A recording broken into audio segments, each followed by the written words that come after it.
political power. And the left, I think the socialist movement is defeated everywhere. It's a universal defeat. But we were inspired by it, of course. We were inspired by all progressive movements in the world because we follow them up.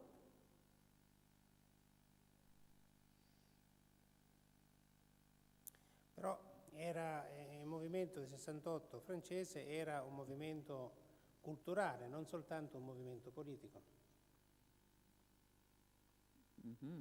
Era una rivoluzione nella cultura anche. Of course, because you cannot separate between politics and culture. When you have a progressive political movement against capitalism, against class, against male domination, it is reflected on culture, on music, on painting, novels, fiction. The whole art changes, of course, because it's one. You cannot separate between the political mind and the artistic mind. I am affected by politics. I am a novelist mainly. Many of my work are fiction. So why should I speak about politics? Why should I speak about medicine? Why? But we cannot separate. And that's very important. And I think that's crucial, that we have a connection between science and art. Science and art. Art, culture, music, dancing. In fact, when I was a child, I was dreaming. My dream in childhood was to be a dancer. But this was a taboo. So I wanted to be a musician and play the oud or the piano. I loved music. But my father said, "You are going to be a musician? No, you must be a doctor, you know." Music doesn't have a good reputation in Egypt. So, but all the artistic art, literature, music, painting, all this, and science are connected. And I benefited a lot from my medical education, from anatomy, dissecting the body, seeing the brain in flesh, not only theoretical, but to cut the brain, to cut the body, to see the genital organs and to touch it, very important. So this affected my novels a great deal. So as you said, the 1968 was a political revolution and a cultural revolution. Nel suo diario, quindi, che teneva da quando era bambina, fin da quando era bambina, lei cosa scriveva? Riflessioni, racconti, anche poesie? Mm-hmm. I wrote poems, I wrote short stories, I wrote criticism of my father and my mother and God. I remember the first letter I wrote in my life was a letter to God.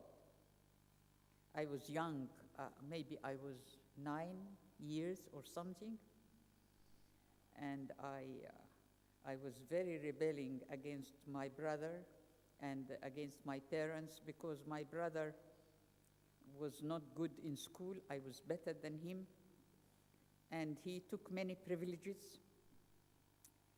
And when I asked my family, they said, because he's a boy and you are a girl.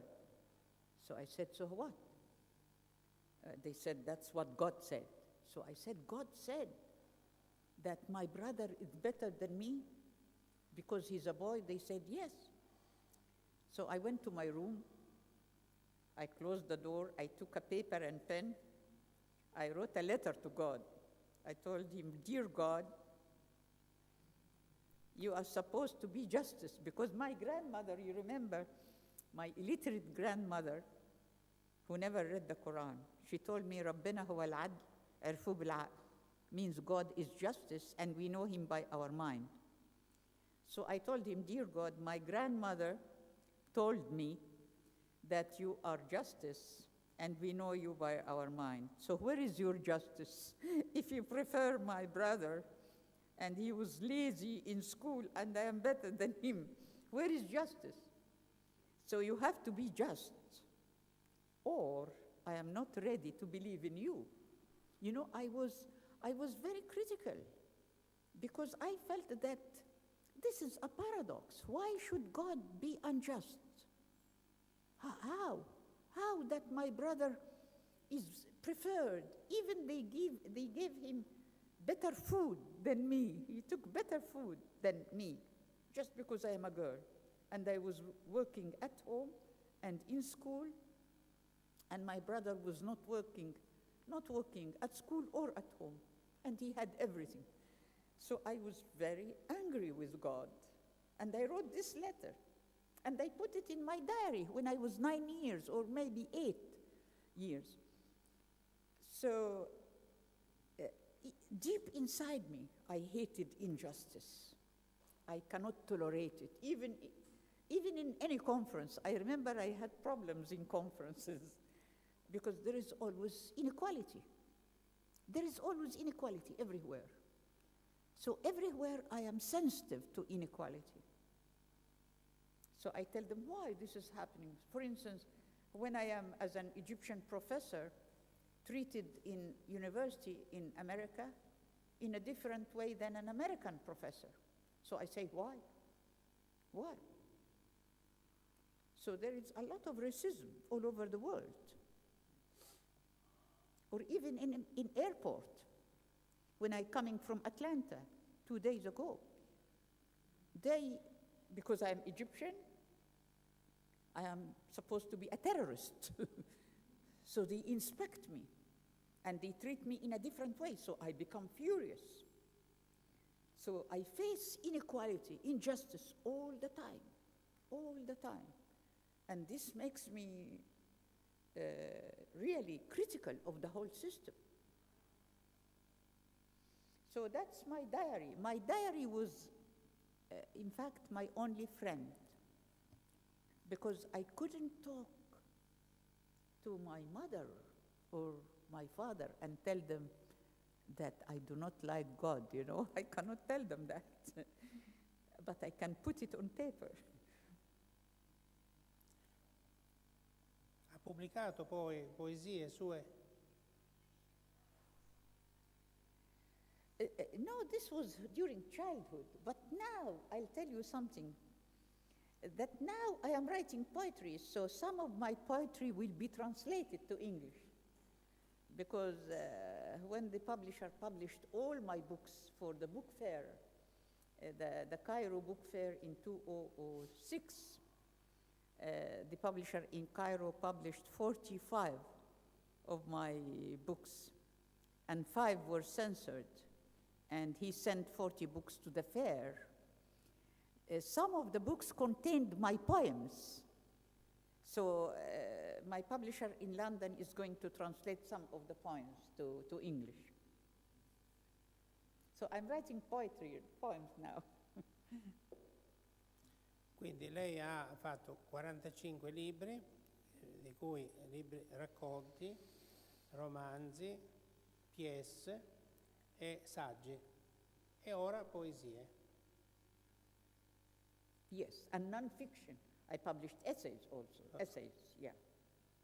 Saggi, quarto, saggi. Racconti, romanzi, Yes. Mm-hmm. poi Plays. saggi, come pièce, Mm-hmm. Mm-hmm. e ora poesie. Yes. Però But I started in childhood with poetry, so I'm coming back. Sì. I'm coming back, yeah. Sì. Quindi lei ha avuto un processo per una pièce, no? Per una pièce ha avuto un processo. The last trial. The last trial because of Per una God. pièce. Yes, of the play Per God una pièce. resigns.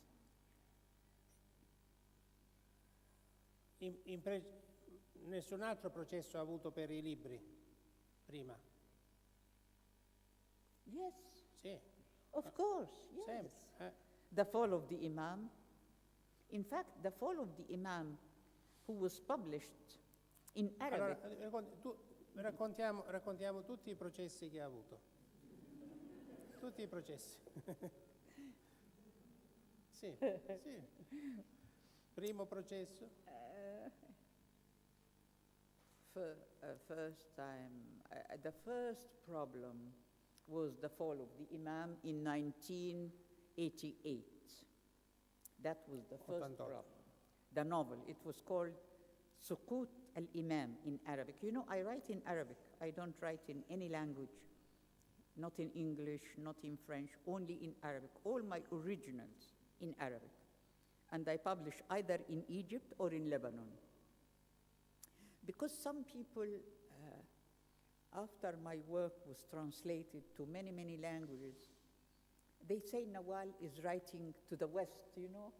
They want to attack me, that I am working with the West, I am writing, which is not true. Because if I'm writing for the West, I will write in English or French, but I write in Arabic. So my novel, The Fall of the Imam, came in Arabic in 1988. And in fact, who inspired me? It was Sadat.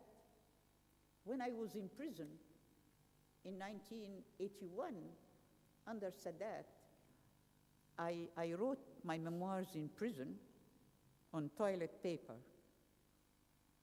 And I wrote the first chapter of The Fall of the Imam in prison, inspired by the character of Sadat. Because the character of Sadat was very, very inspiring because of his contradictions. So the Imam, in fact, was an image of Sadat, not exactly him, but an image. So when the book came in 1988, and the Imam was a political and religious figure, because Sadat considered himself half God, semi-God.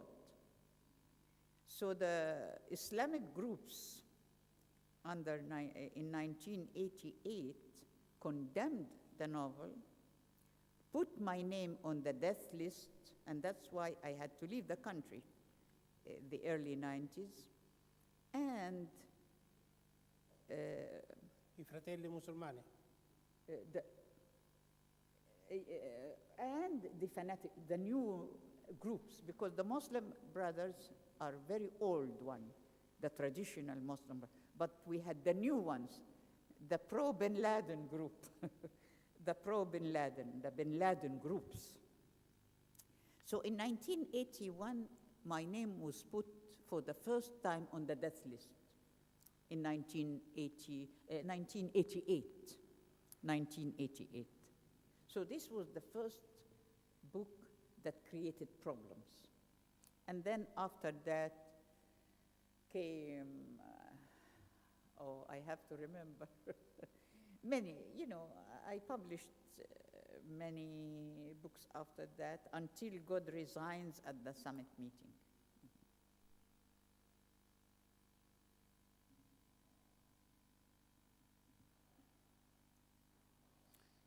C'è un capitolo che riguarda l'arte, non la musica, che lei, diciamo, aveva in animo di fare musica, ma il padre non era d'accordo, però l'interesse per l'arte non è stato specifico pure, pittura, scultura, durante i suoi studi, la giovinezza e dopo, l'interesse per l'arte.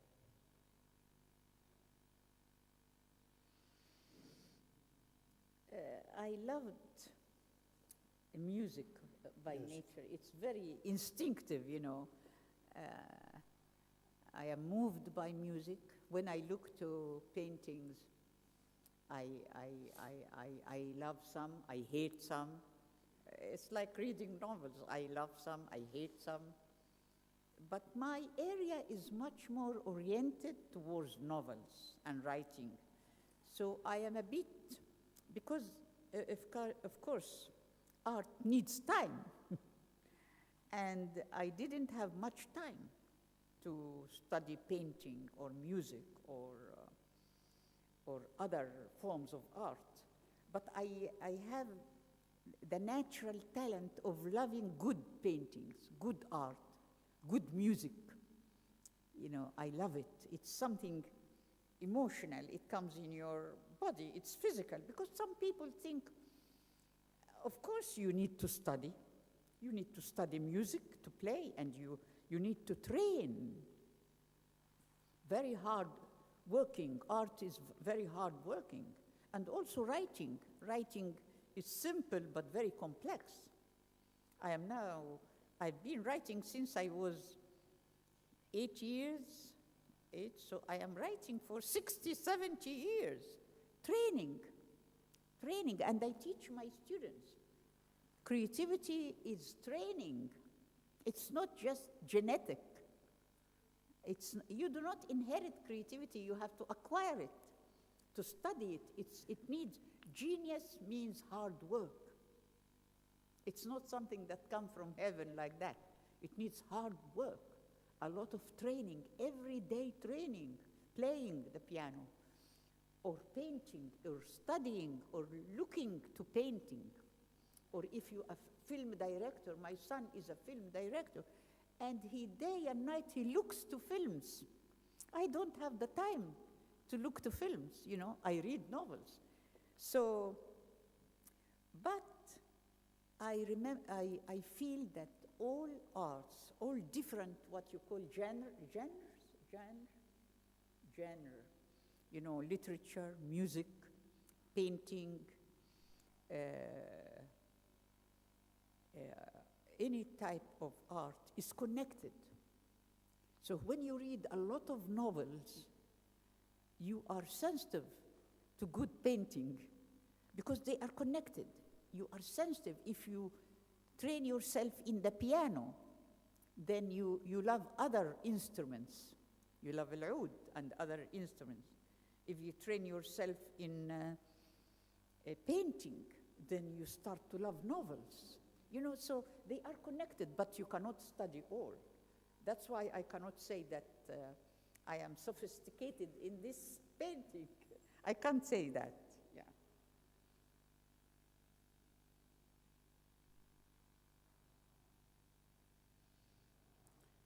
Dunque, il taglio della clitoride, tornando all'argomento che è stato, diciamo, è un tema rispetto a cui lei si era battuta negli anni 50, 60 e 70, viene praticato ancora in Egitto?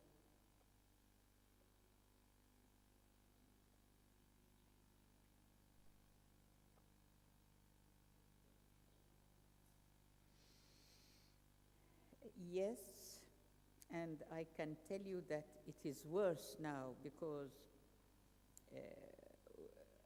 under Sadat, veiling increased of women, and with veiling, clitoridectomy increased. We made a study in our association, the Arab Women Solidarity Association. We made a study during the 80s, because we found that many women are going back to the veil, and the family that veiled their women, they went back to circumcision of their girls. And we found a relationship between the increasing of veiling and the increasing of female circumcision. And now I read the statistics that the percentage of girls circumcised in Egypt is 97%. 97. So we are going backward. Women are veiled and circumcised. That's the effect of Muslim brothers and religious fundamentalism since Sadat till now. And also male circumcision, because I am against male circumcision. It is very bad for the health. But very few people talk about that. It's a taboo. Because it's a Jewish habit. In fact, it is mentioned in the Old Testament, cutting the foreskin of the boys.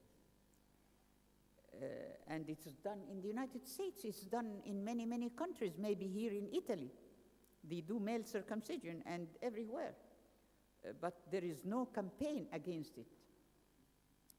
I haven't heard of a campaign against male circumcision except maybe in Belgium and maybe some parts in the United States. Now, many doctors against male circumcision.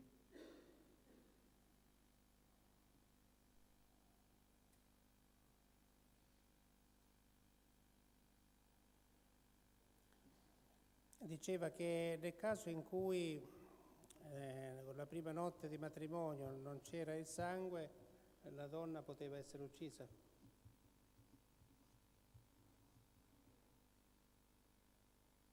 In Upper Egypt, yes.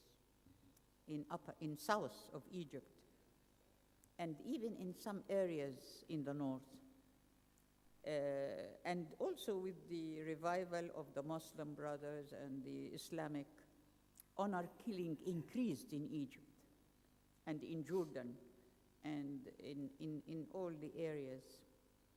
And among the Coptic Christians, it's not an Islamic habit. Honor killing or virginity.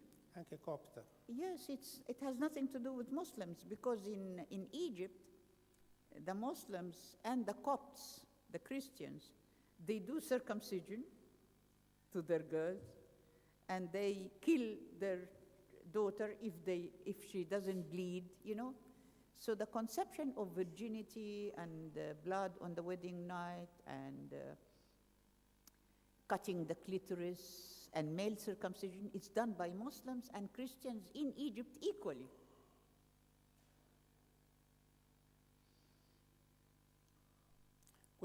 La figlia viene uccisa anche adesso dai genitori? Nel caso in cui risulti alla prima notte di matrimonio non vergine? Well, I cannot say that this is general, but I can say it happens now. No. It was very, very frequent during the 30s and the early 20th century, 2030s, when I was a child.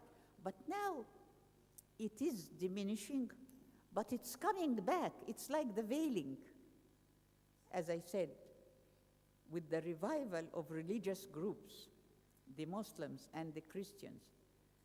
All types of oppression of women coming back, veiling, circumcision, honor killing, all that coming back.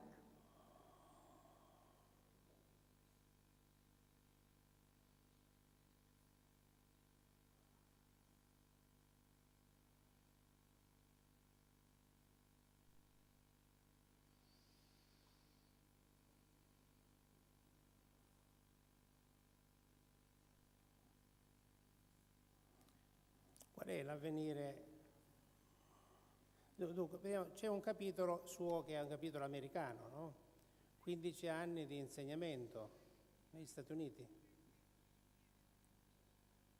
Quindi come è stata invitata, quali corsi ha tenuto, dove li ha tenuti, quale argomento, qual è il tema di questi corsi. Oggi è creatività e dissidenza, e prima, quindi in 15 anni, per più di 15 anni ha insegnato negli Stati Uniti.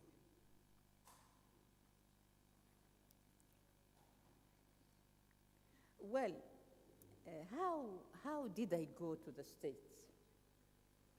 Because in 1992, a colleague of mine was killed, assassinated by the Islamic groups in Cairo. His name was Farag Foda. He was a member of our association, the Arab Women's Solidarity. He was a writer against fundamentalists. But he was... Che cos'era questa associazione?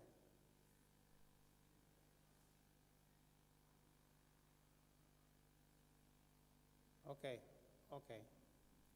I am going quickly. Do I speak quickly? a little bit?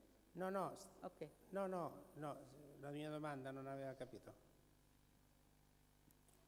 Se poteva darci notizie su questa associazione. The Arab Women Solidarity Association.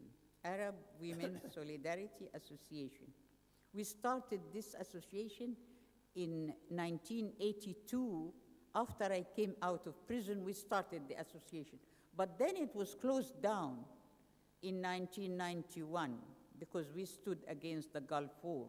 But anyway, in our association, we have men members. It was not only women.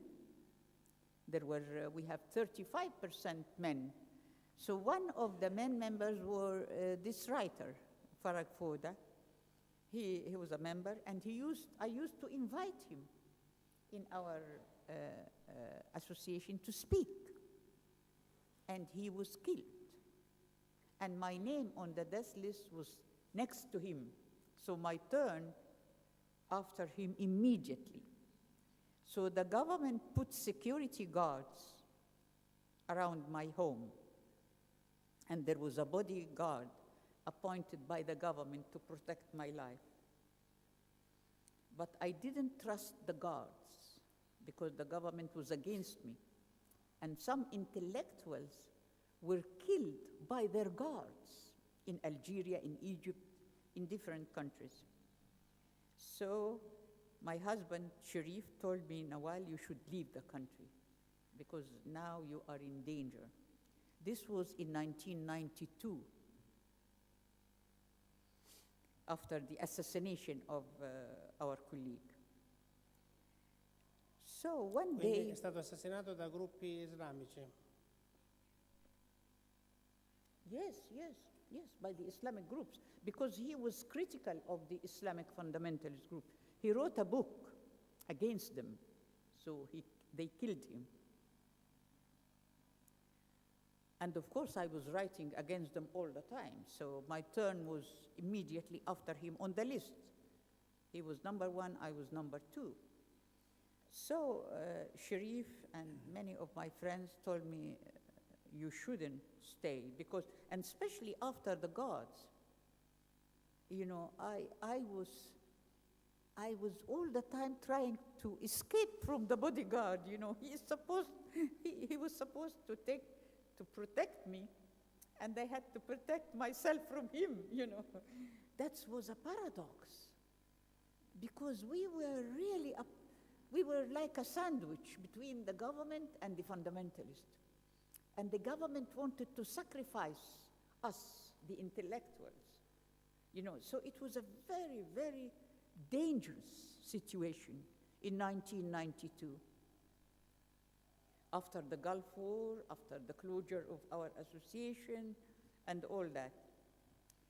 I was sitting one day in my home like a prisoner, like house arrest, with the security guards around my house and the bodyguard waiting.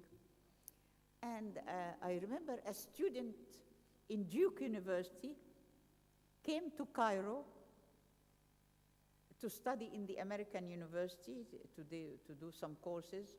And in Duke University, there was a professor called Professor Miriam Cook, who was teaching my novels in Duke University.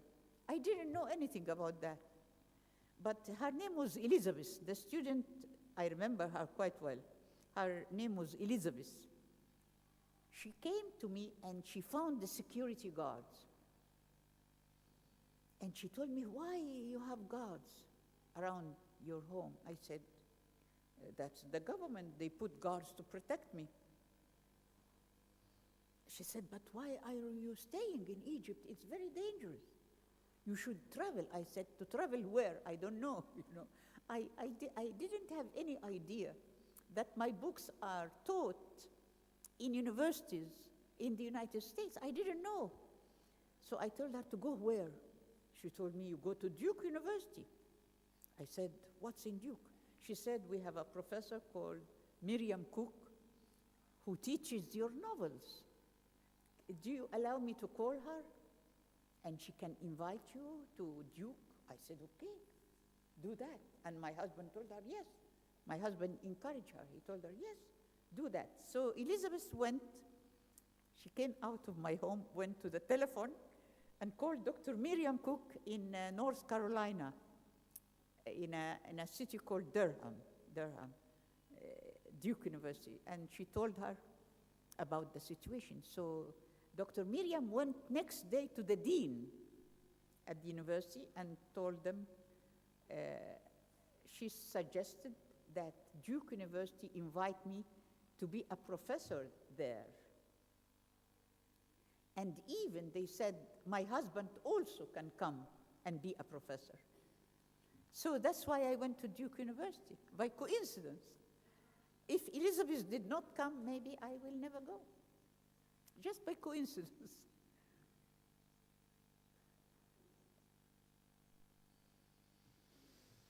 So it started like questo that. nel 92.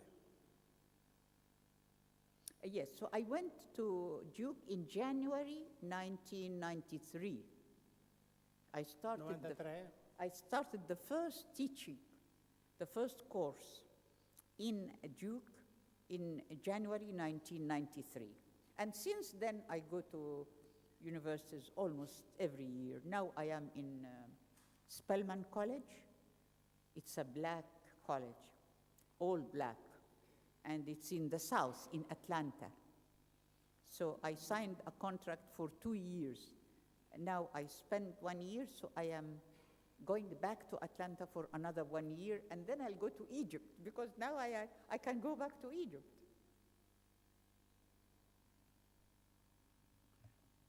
Però tornerai in Egitto come una ragazza di adesso hai 77 anni, quindi tra un anno una ragazza di 78 anni.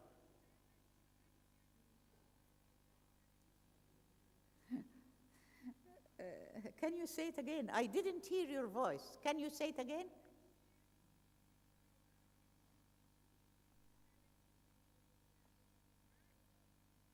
I don't feel I am 78. Yes, I agree. I agree, but I am astonished when somebody tell me you are 78. I thought I am still 58, 50. I don't feel 78.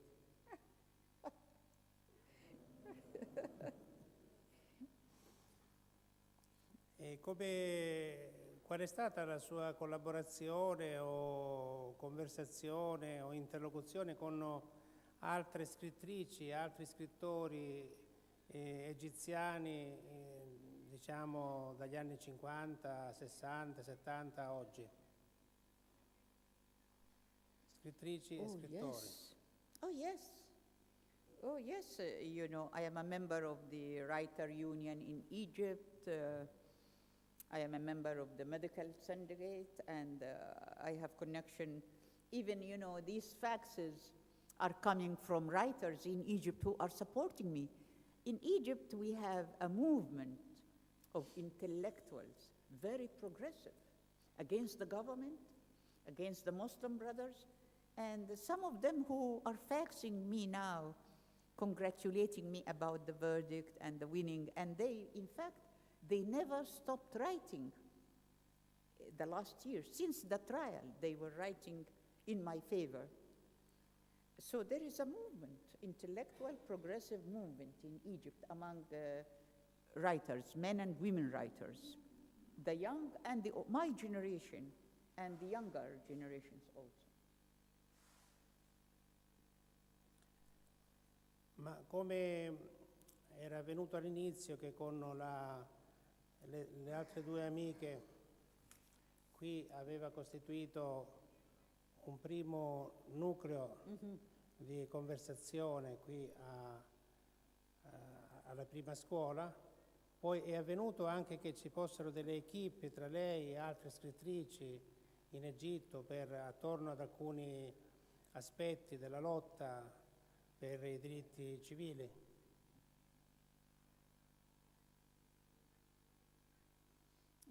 Yes, of course, because in our association, the Arab Women Solidarity Association, what we call it AWSA, A-W-S-A, the AWSA, we started as a pan-Arab association, in 1982. And then we became a global association. We have branches now in many, many countries, including the United States. We have branches of the Arab Women's Solidarity in Belgium, in the United States, in France, in Britain.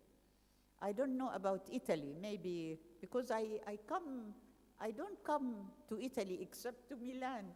I don't have many connections in Italy, and that's why my books, I have few books translated to Italian. I don't know why. I have 24 books in English only, 24 books. But in Italy, maybe I have 3 or 4. I don't know. I don't have connection very much with the Italian, with Italy. But we have branches, the Arab women who immigrated to Europe, to Belgium, France, they started the Arab Women's Solidarity Association, and those who immigrated to America also. So the AUSA became a global association now, but the local branch is banned up till today. The local Egyptian branch of AUSA is banned. But in spite of that, we organize the International Conference of AUSA in Cairo. The last one was in 2005. In spite, that's the paradox of the political system, you know. Though we are banned, but still we can organize an international conference. So our last conference was in January 2005. In this association, we have women writers, we have women professors, we have housewives, we have women from the working class. So we have women, it's very, very, and we have men. As I told you, we have at least 30% men in our association. Lei ormai sono quanti anni? 10 anni che viene a Milano e c'era stata segnalata da Gabi Gleishman, che dirige le pagine culturali del giornale, del più importante giornale svedese Expressen, e che spesso lì nella segreteria frequenta spesso la segreteria del Nobel, e quindi ci è stata segnalata da lui, no? Quindi i suoi libri sono tradotti anche in Svezia?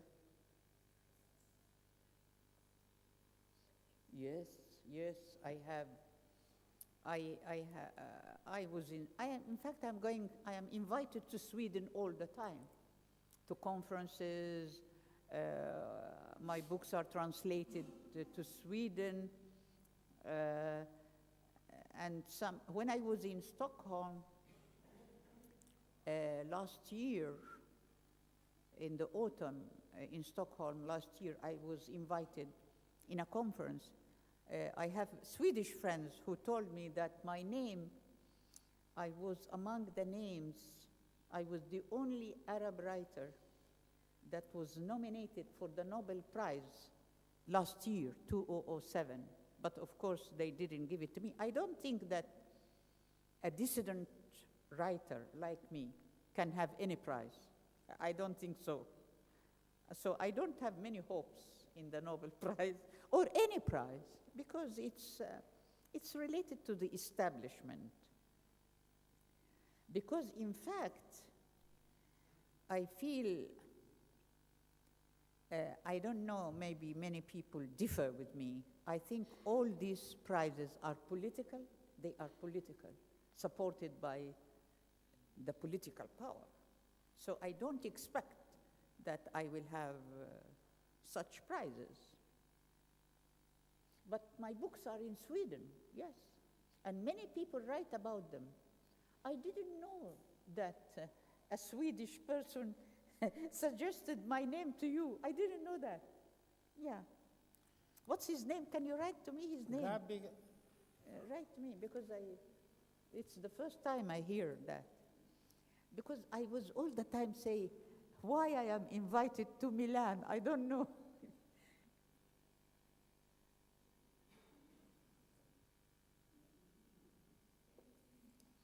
Gabi Gleichmann, Uh-huh. I have, direttore Expressen, the first time, primo giornale svedese, direttore delle pagine culturali del primo giornale svedese. really?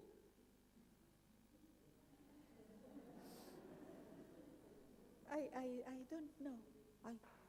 I don't know, because I'm like the husband, the last to know about. I don't know, but I will look him up when I go next time.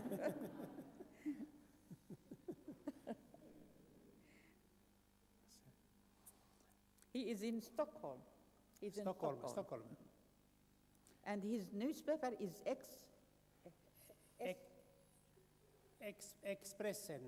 Expressen. Yeah. Oh, I remember they interviewed me. The newspaper. Yes. È lui che ha ordinato l'intervista. Maybe, yeah. I remember the name of the newspaper, yeah.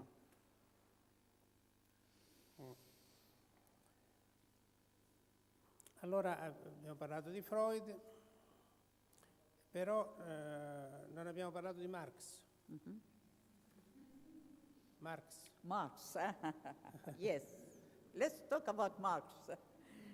I'm not a Marxist. I'm not a Freudian. Sì, I am not sappiamo. a Marxist, but my husband, and this is a little bit funny, my husband, he was put in prison under King Farouk 4 years and under Nasser 10 years, so 14 years for being a Marxist or a communist. When I met him in 1964, he came out of prison. And I asked him, why you are a Marxist? Of course, Marx is a great philosopher. He's a great philosopher, of course. But I told him, why somebody, this is maybe, some people think it's conceit, that when you are conceited, you don't belong to anybody. So I told him, why you carry the name of somebody else? Your name is Sharif Hetata. That's the name of my husband. Of course, you have to read Marx, you have to read Sartre, you have to read all philosophers, all religions. But why you carry the name of another man? Why? So he said, you are right. You are right. I am more of a socialist. So I prefer to say that I am a socialist. In fact, we call ourselves in the Arab Women's Solidarity Association historical socialist feminists. That's how I describe myself, or we describe our movement. We are historical socialist feminists. We don't carry the name of any man or a woman or any philosopher, but we carry certain philosophy that we feel it is our philosophy, because feminism is not German, is not Italian, is not American. Feminism everywhere. Feminism in Egypt, in Sudan, in Turkey. When I mean feminism, means liberation of women. It's everywhere. It's a human idea. It's like human rights. Can we say that human rights is American or Italian or Egyptian? No. It's human. Because in every country, women and men were fighting for liberation, for human rights liberation, women liberation, slave liberation. So why should I call myself, to certain person? And I read Marx, but I'm affected by Sartre, by Muhammad, by Moses, by Christ. I am affected by all religious, philosophical ideas. So why should I carry the name of one man? That was my question to my husband. And that's why some people say I am a Marxist. I say, no, I am not a Marxist. I'm Nawal, I am myself. I'm not a Marxist. Why should I borrow the head of Marx? I have a head. I have an independent head of Marx. And that's very important in creativity. Because creativity means to be yourself, to be your mind, to be your own philosopher. Because some people think, oh, this is conceit. You are conceited. You should belong to some philosopher, some great philosopher. I don't believe in that. There is no great philosopher. What is great is your mind. That's what I teach in creativity. Self-confidence in our mind. I told my husband, why you call yourself Marxist? You may have a better brain than Marx. I told him, my husband, in fact, he was the top of the medical college, the top. And he's a great writer, he's a great thinker. He is much more progressive than Marx because he came after Marx. So he must be more progressive. So if you say you are a Marxist, it means you are, it's like religious people when you say you are Christian or you are belonging to Muhammad. It means you belong to the past. You belong to the past. You don't belong to yourself or to the future. So that's my comment on Marx, that I didn't read all his work, but I read quite a lot of the work of Marx and Friedrich Engels, especially Engels, because he was more oriented to women than Marx, etc. But I am not a Marxist. I am a historical socialist feminist. I want to explain why we say historical and socialist feminist. We say historical because, in fact, in our association and in my writing, I depend on our history, ancient Egypt, our female goddess, Isis, Nut. So we have to study our history. Because some people, when I go to the States, they think that I became a feminist because I read American Women, which for me ridiculous. I became a feminist when I was a child, from my grandmother and grandmother, etc. And I am against injustice. If I am against injustice, I am a feminist, So feminism is not a Western invention or American invention, or feminism was not invented by Europe or by the US. Feminism everywhere, in every country. And also socialism. Some people think socialism was invented by Marx, or class struggle was invented by Marx. This is not true. There was class struggle even in Islam. Within Islamic history, there was a class struggle against class. So we call ourselves socialists because we are against class. Quando è stata questa lotta di classe nella storia islamica? La lotta di classe nella storia islamica? Yes. It started by a leader called Abu Dhar el-Ghaffari. Abu Dhar el-Ghaffari. Abu Dhar el-Ghaffari came after the death of Muhammad. Because, after the death of Muhammad, the right wing took power by the Khalifa Osman ibn Affan. The right wing took power.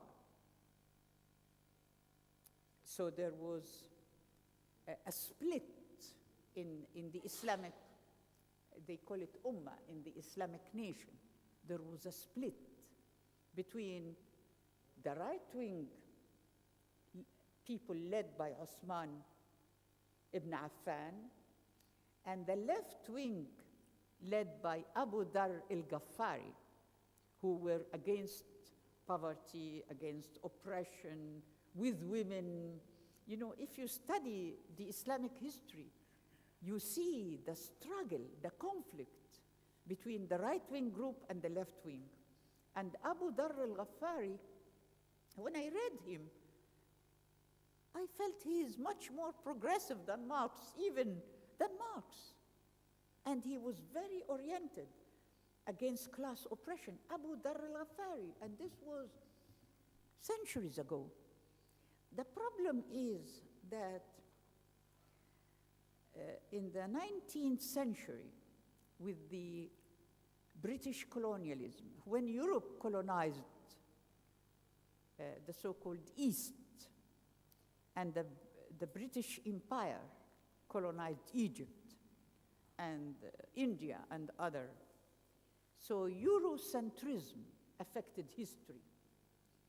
Egyptology, I am very, very critical of Egyptologists who studied the Egyptian ancient history, because they studied it with a European eye. They thought that Egyptology is something, you know, different from our Egyptology. The same with Islam. Nobody studied the history of Abu Dhar al-Ghaffari. Nobody know him. If I say, do you know Abu Dhar al-Ghaffari? They say, who is he? He's a very important personality in the history of Islam, because he was the leader of socialism in Islam. Era povero? He was not rich, but he was not very poor, of course. He was not rich, he was against the rich. But he was not very poor because he was intellectually